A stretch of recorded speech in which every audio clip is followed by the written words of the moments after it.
kita masih di alam kegelapan. Inilah bukti-bukti yang sangat amat nyata selama ini bahwa manusia ternyata lebih hebat daripada yang menciptakannya.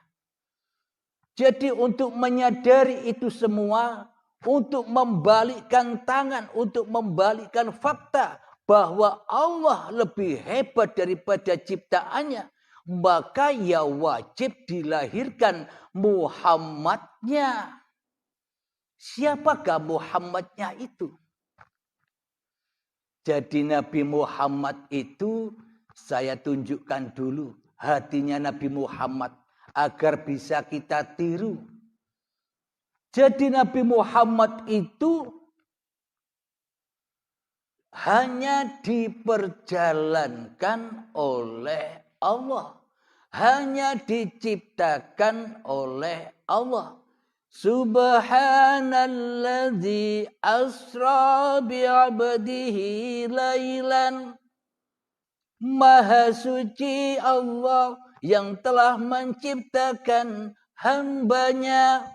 Siapa hambanya? Apa Nabi Muhammad saja hambanya? Kita semua kan hamba Allah. Sama, bukan Nabi Muhammad saja yang bisa Isra Mi'raj. Semua manusia ya di-Isra Mi'rajkan oleh Allah. Yakni manusia diberangkatkan dari asal usulnya yang mati, yang tak ada, yang adam, yang tak wujud, dijadikan bermula dari tanah. Jadi ini untuk membuka tabir agar Anda sadar bahwa badan dan hidup ini sebenarnya bukan Anda, bukan manusia. Jadi inilah apa yang ada di dalam hati Kanjeng Nabi Muhammad, menyadari bahwa dirinya hanyalah tanah yang diperjalankan oleh yang maha suci, yakni uripe Allah. Siapa uripe Allah itu?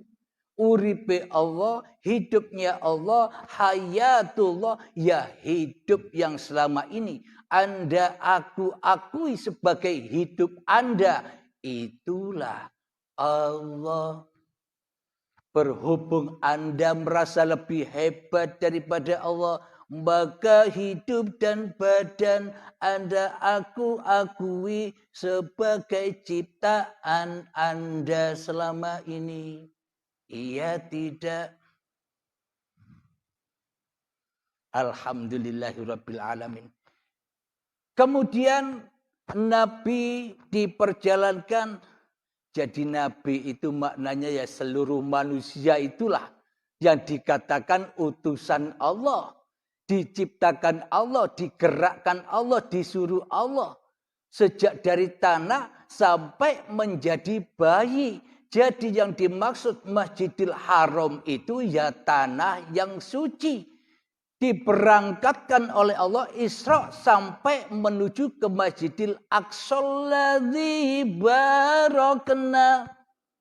Masjidil Aqsa yang barokah, yang penuh barokah. Kalau dikisahkan secara zahirnya Nabi Muhammad, diberangkatkan di suatu malam dari Masjidil Haram Mekah sampai Masjidil Haram di Palestina. Kemudian di Palestina sudah ditunggu-tunggu oleh para malaikat dan para nabi untuk sholat berjamaah. Itu makna umum, makna dohirnya. Tapi makna yang sebenarnya inilah cerita Nabi selama ini, makna yang tersurat. Tapi rahasia di dalam itu ketika manusia diperjalankan oleh Allah dari tanah Masjidil Haram sampai Masjidil Aqsa, yakni sampai menjadi bayi, maka barokahlah bayi ini yang sudah lama ditunggu-tunggu oleh kedua orang tuanya. Lalu sholat berjamaah, maknanya kumpul dengan orang tuanya si jabang bayi ini. Inilah yang dimaksud Muhammad Rasulullah diberangkatkan di waktu malam. Kenapa kok tidak siang, kok malam? Malam ini maknanya ketika diri manusianya belum ada. Malam itu diberangkatkan dari tanah sampai menjadi bayi. Kan kita tidak ada. Kan kita tidak wujud. Kan kita tidak hidup. Kan kita tidak merasa bisa mengaku-akui bahwa hidup dan badan ini milik kita selama ini. Waktu bayi. Itulah yang dimaksud malam. Maknanya di dalam lagu latihan mengheningkan cipta, memalamkan hati kita, maknanya kita diutus mentiadakan diri kita. Di hati kita. Bila kita bisa mentiadakan kita di hati kita, maka nyatalah Allah sebagai Tuhannya manusia. Maka saat itulah terlahirlah, bangkitlah Rasulullah setelah lama 15 tahun di Gua Hira di waktu malam, akhirnya menemukan apa yang dicarinya. Ketika dibaiat oleh malaikat Jibril, Iqra ya Muhammad, bacalah kitabmu, bacalah dirimu. Dengan apa kau harus membaca? Iqra bismi rabbikal ladzi khalaq. Bacalah dirimu dengan nama Tuhanmu yang telah menciptakan kamu. Maknanya baca dirimu ini begini. Contoh logikanya. Apakah kita tahu bahwa kita ini adalah manusia tanpa Allah? Apakah kita tahu nama masing-masing diri manusia kita tanpa uripe Allah? Itu yang dimaksud membaca dirimu dengan Tuhanmu yang telah menciptakan kamu. Makna membaca begini lagi. Ketika kita memasak di dapur tanpa hidup, tanpa Allah, apa kita bisa masak? Ketika kita sholat tanpa Allah, apa kita bisa sholat? Inilah yang dimaksud membaca ayat-ayat Allah itu. Jadi bila kita sudah bisa membaca seluruh ayat-ayat Allah detik demi detik, maka itulah tanda kebangkitan diri manusiamu dari kuburanmu selama ini. Kita selama ini di dalam kuburan kejahiliaan diri kita sendiri. Maka ketika bangkit dari kubur, itulah makna kelahiran Rasulullah Sallallahu Alaihi Wasallam. Maka setelah itu hatinya pasti lillahi ta'ala di dalam setiap aktivitasnya. Inilah yang wajib kita peringati. Inilah yang wajib kita temui. Jangan hanya peringatan-peringatan maulid Nabi saja sedang di hati kita. Tidak dibangkitkan Rasulnya di dalam kuburannya. Selama ini kan jiwa kita mati. Jadi kematian di sisi manusia dan kematian di sisi Allah beda. Kematian di sisi manusia matinya badan. Karena manusia nyembah badan. Tapi kematian di sisi Allah adalah matinya hati. Kerasnya hati. Melebihi kerasnya batu. Maka itulah bahan bakarnya Jahannam. Berarti selama ini kita sudah di dalam neraka. Jadi Kanjeng Nabi sebelum Mi'raj kepada Allah kan diperjalankan dari Masjidil Haram sampai Masjidil Aqsa. Kemudian Nabi Muhammad ditunjukkan neraka. Kalau Nabi Muhammad tidak ditunjukkan nerakanya, Tidak ditunjukkan surganya. Bagaimana bisa mi'raj? Sama dengan diri kita semua. Jadi Anda saya tunjukkan bahwa selama ini ketika kita merasa lebih hebat daripada Allah, itulah jahanam. Jadi ceritanya Nabi Muhammad sebelum naik mi'raj kepada Allah, ditunjukilah neraka. Di dalam neraka Nabi Muhammad melihat orang yang memotong-motong lidahnya sendiri. Dipotong utuh lagi, dipotong utuh lagi, tangannya dipotong utuh lagi, kakinya dipotong utuh lagi. Berarti neraka itu kapan? Besok apa sekarang? Coba hayati ya. Ketika kita ngomong selalu berdusta itu maknanya lidahnya dipotong sendiri. Ketika hati kita berjalan tanpa Allah, selama ini kaki kita potong-potong sendiri. Selalu zalim kepada Allah. Itulah makna neraka yang diterangkan oleh Allah itu. Jadi Al-Quran ini penuh sempurna dengan kiasan-kiasan. Tapi bagi hawa nafsu menafsirinya secara hawa nafsu, secara dohir. Tidak secara batin, karena batinnya masih buta. Alhamdulillahirabbil alamin. Jadi ketika bangkit Muhammad Rasulullah, yakni ketika bangkit kesadaran manusianya, maka itulah surga. Ketika kita sudah sadar bahwa hidup dan badan ini, bahkan seluruh aktivitas kita ini bukan milik kita lagi, itulah yang dimaksud surga. Jadi bila ingin ketemu surga, ya wajib mati dulu baru ketemu surga. Sama seperti ceritanya Nabi Idris alaihissalam. Tanpa mati, tanpa kiamat, tanpa baiat, tak akan pernah ketemu surga. Yakni tinggal di neraka terus sampai kiamat kubro, yakni sampai syakaratul maut, baiat paksa, dipaksa meninggalkan semuanya. Alhamdulillahirabbil alamin. Inilah makna kelahiran atau peringatan kelahiran Rasulullah sallallahu alaihi wasallam. Karena Rasulullah Nabi Muhammad yang telah wafat di Madinah sana itu hanyalah contoh untuk seluruh manusia.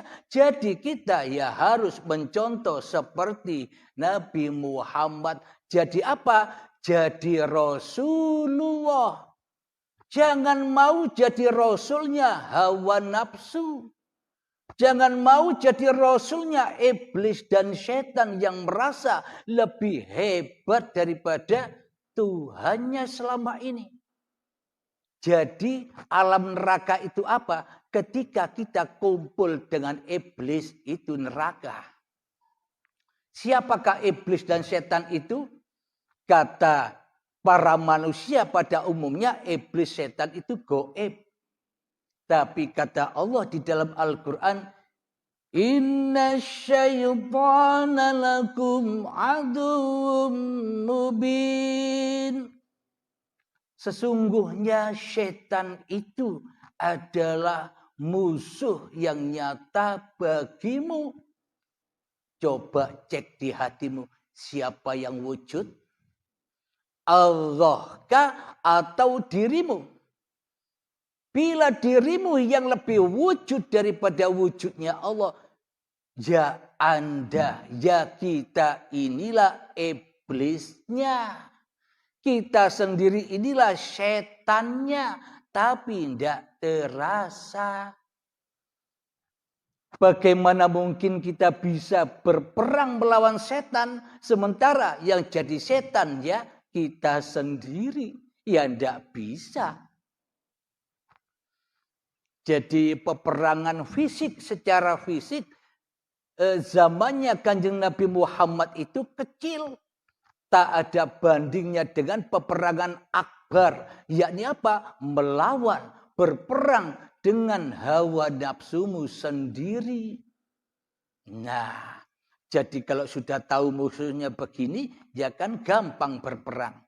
Ketimbang kita belum tahu musuhnya. Untuk apa kita memerangi musuh? Demi untuk memenangkan, membangkitkan, menyadarkan Muhammadnya. Agar terlahir, agar tidak jahiliyah lagi hati manusianya. Ketika perjalanan untuk memenangkan, untuk melahirkan, untuk membangkitkan Muhammadnya, perangnya ya kita wajib mengobrak-abrik, mematah-matahkan salib-salib yang ada di hati kita, berhala-berhala yang ada di hati kita, arca-arca yang menghiasi hati kita harus dipatah-patahkan, harus dihancurkan. Inilah yang menghalang-halangi hamba kembali kepada Tuhannya. Apa arca, apa salib, apa berhala yang paling besar? Arca, salib, berhala yang terbesar adalah dirimu sendiri. Itu ratunya, itu rajanya iblis. Jika manusianya tumbang, maka tumbanglah pasukan-pasukannya. Namun bila manusianya menjadi raja di hatinya, maka bangkitlah semua sekutu-sekutunya. Alhamdulillahirabbil alamin. Sebelum kita lanjutkan, marilah kita berlatih seperti biasanya 3 menit untuk mengobrak-abrik singgasana hati ini yang selama ini dipenuhi dengan berhala-berhala. Ibaratkan Anda memasuki Baitullah yang banyak berhalanya. Silakan masuklah ke dalam diri kita masing-masing. Kita mengheningkan cipta-cipta diri manusia kita, memalamkan diri manusia kita, mensunyikan diri manusia kita, menggelap-gelapkan diri manusia kita, menenggelamkan diri manusia kita, hingga bangkit Muhammad Rasulullah yang suci dari manusianya di hatinya. Marilah mengheningkan cipta, mulai. Bismillahirrahmanirrahim. Silakan lakukan. Terus masuk terus, cari musuh-musuhnya, cari arcanya, cari salibnya, cari berhalanya, kalahkan, patah-patahkan.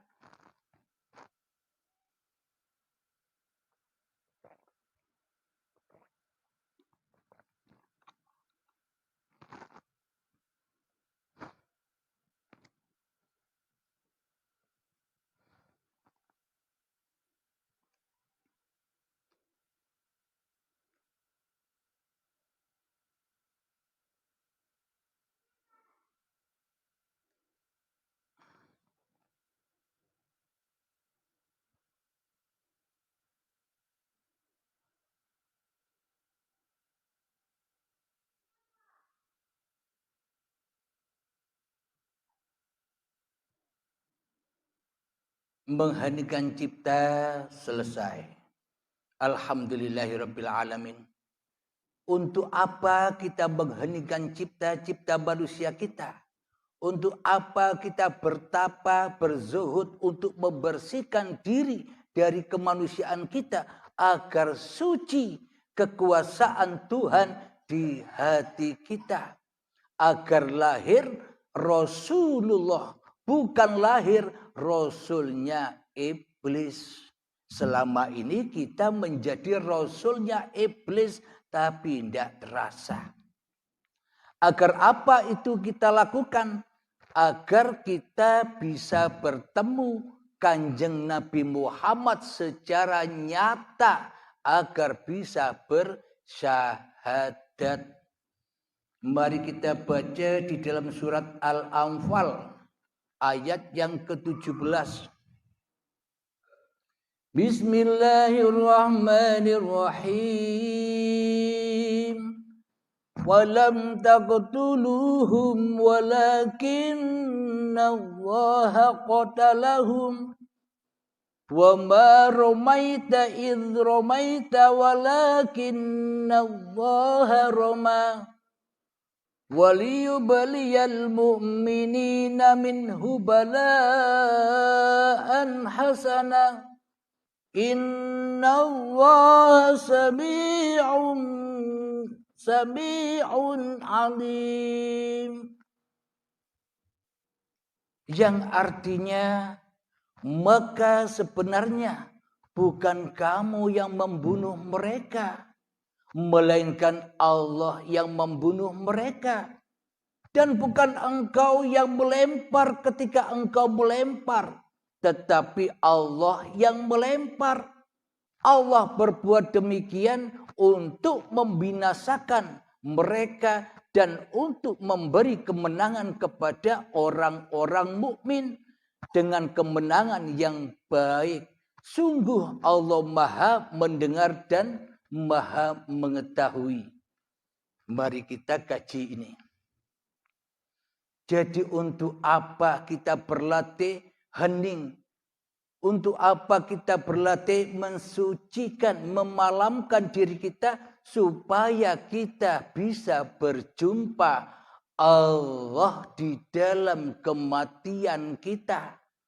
Jadi yang bisa berjumpa kepada Allah sesungguhnya siapa? Mosok yang mati bisa berjumpa? Mosok manusianya bisa berjumpa Allah?